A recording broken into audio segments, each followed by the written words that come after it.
Education makes a people easy to lead but difficult to drive, easy to govern but impossible to enslave.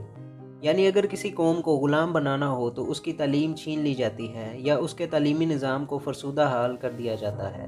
Finland, जिसका तालीमी system दुनिया के बेहतरीन तालीमी systems में से एक है, यही वजह है कि पिछले 3 साल से मुसलसल दुनिया का हैप्पीएस्ट खुशहाल तरीन मुल्क डिक्लेयर किया जा रहा है।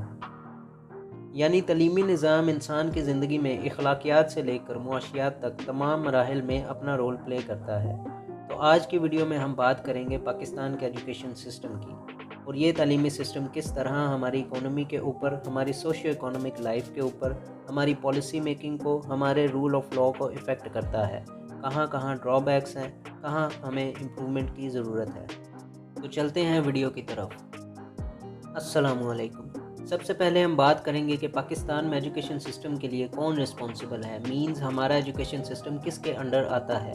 पाकिस्तान का education system federal ministry of education, जिसे हम ministry of federal education and vocational training के नाम से भी जानते हैं, इसके साथ 18th अमेंडमेंट 18वीं तरमीम के बाद हमारी प्रोविंशियल गवर्नमेंट सूबाई हुकूमत पर भी जिम्मेदारी आयद होती है।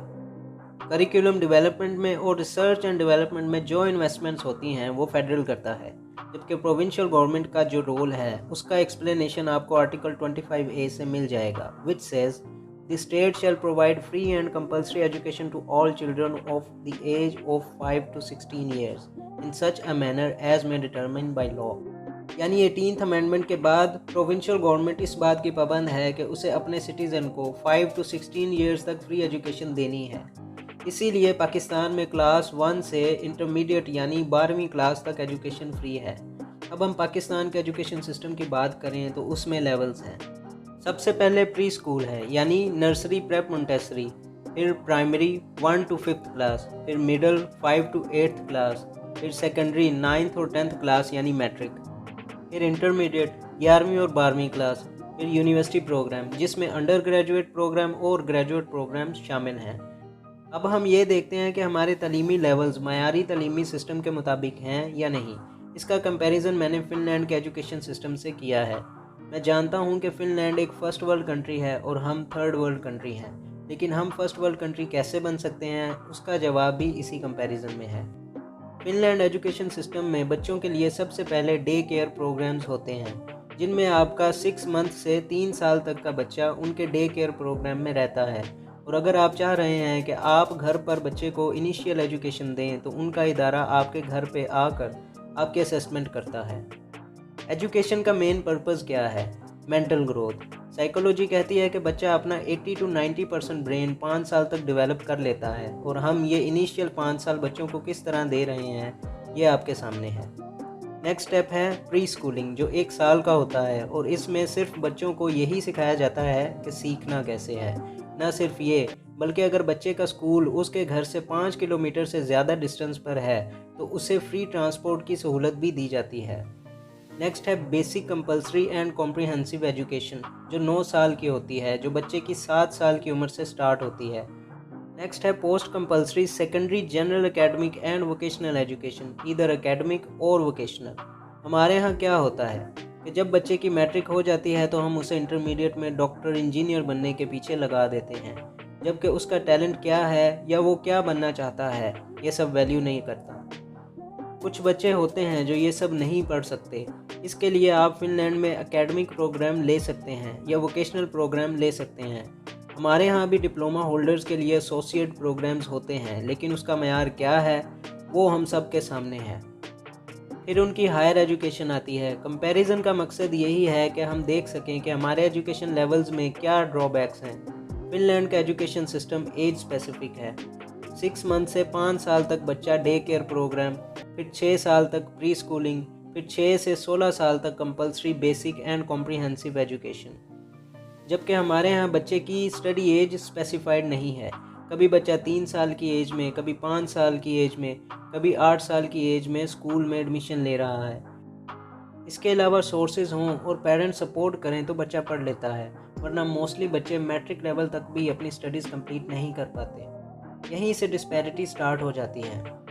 जबकि उनका एजुकेशन सिस्टम यूनिफॉर्म्ड है। ये पीसा की रैंकिंग है। PISA programme of international student assessment, ये हर 3 साल बाद होती है। यहाँ आप देख सकते हैं फिनलैंड टॉप 10 कंट्रीज़ में शामिल है, जबकि फर्स्ट नंबर पर चाइना है। यही वजह है कि चाइना दुनिया की दूसरी सबसे बड़ी इकोनॉमी है और मज़ीद तेज़ी से तरक्की कर रहा है। यहीं से आप अंदाज़ा कर सकते हैं कि एजुकेशन सिस्टम इकोनॉमी को किस तरह से इफ़ेक्ट करता है। अब हम अपने एजुकेशन सिस्टम पर बात करें तो हमारा एजुकेशन सिस्टम बहुत ज़्यादा डिस्पर्स्ड है। अगर हम इसे कैटेगराइज करें तो पहले नंबर पर रूरल एंड अर्बन डिवाइड है। हमारा रूरल एंड अर्बन डिवाइड इतना ज़्यादा है, हम देख सकते हैं कि प्राइमरी लेवल पर 20%, 41% मिडिल तक, जबकि मैट्रिक तक ये फ़र्क 50% तक बढ़ जाता है। यही वजह है कि हमारा लिटरेसी रेट सिर्फ 62% है। दूसरे नंबर पर जेंडर बेस्ड डिस्पैरिटी है। वुमेन हमारे मुल्क की 49% आबादी का हिस्सा हैं, जबकि मैन हमारे मुल्क की 51% आबादी का हिस्सा हैं। लेकिन एजुकेशन में फ़ीमेल की इनरोलमेंट की तादाद बहुत ज़्यादा कम है एज़ कम्पेयर टू मेल। हमारे स्कूल्स, कॉलेजेस और यूनिवर्सिटीज़ में 71% मेल इनरोलमेंट है, जबकि 51% फ़ीमेल इनरोलमेंट है। और अगर हम रूरल एरियाज़ में देखें तो फ़ीमेल की इनरोलमेंट सिर्फ 12% है। अब अगर हम अपने मुल्क की 49% आबादी को एजुकेट ही नहीं कर रहे तो हम उन्हें मुल्क की तरक्की में कैसे शामिल करेंगे। फिर हमारे यहाँ इनकम बेस्ड डिस्पैरिटी है। अगर किसी की इनकम ज़्यादा है तो वो अपने बच्चों को अच्छी स्कूलिंग दे रहे हैं, और अगर किसी की इनकम ज़्यादा नहीं है तो वो या तो अपने बच्चों को पढ़ाते ही नहीं हैं या मैक्सिमम मैट्रिक लेवल तक पढ़ाते हैं, और इनमें भी लड़कों की एजुकेशन को ज़्यादा प्रेफर किया जाता है।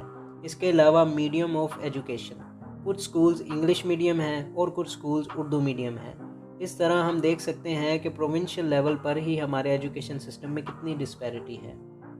दोस्तों, अगर मैं सब कुछ इस वीडियो में सम अप करूं तो वीडियो बहुत लंबी हो जाएगी, इसलिए मज़ीद मैं नेक्स्ट वीडियो में एक्सप्लेन करने की कोशिश करूंगा।